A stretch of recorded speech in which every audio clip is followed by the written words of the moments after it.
કાલે મરી ગયા તો, કાલે મરી ગયા તો, શું કામે મનપસંદ ખાવાનું છોડીએ? કાલે મરી ગયા તો, શું કામે એક્સરસાઇઝ કરીએ અને એમાં ટાઈમ બગાડીએ?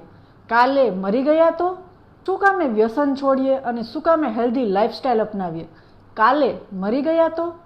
દોસ્તો, એકવાર વિચારો, કાલે મરી ગયા ને તો કોઈ જ પ્રોબ્લેમ નથી, પણ કાલે જીવી ગયા તો અને કોઈ બીમારી સાથે જીવી ગયા તો 25 થી 50માં જેટલું કમાણા છો ને એટલું 5 જ વર્ષમાં સાફ થઈ જશે.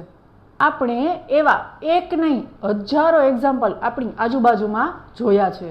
જે લોકો આવી વાત કરે છે ને એ લોકો સેલ્ફિશ પીપલ છે, સ્વાર્થી લોકો છે. કારણ કે એ લોકો પોતાના મનની ખુશી માટે પોતાના શરીરનું તો નુકસાન કરે જ છે, પણ સાથે સાથે બીજા લોકોને પણ ડિમોટિવેટ કરે છે અને પરિવાર માટે બહુ મોટો ભાર બને છે.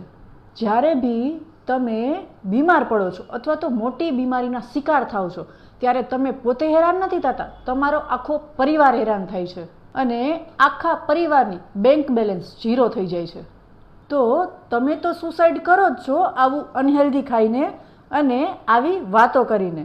જે લોકો બિચારા ડાયાબિટીસમાંથી બહાર આવવા માગે છે, મોટાપામાંથી બહાર આવવા માગે છે, હેલ્ધી લાઈફસ્ટાઈલને એડોપ્ટ કરવા માગે છે, એ લોકોને આવી વાતો કરીને ડિમોટિવેટ કરવાનું બંધ કરો પ્લીઝ. ફ્રેન્ડ્સ, આ વાત થોડી કડવી છે પણ સાચી છે. એવા લોકોને જરૂર મોકલો કે જે હંમેશા બોલે છે કાલે મરી ગયા તો, કદાચ વિચારતા થઈ જશે.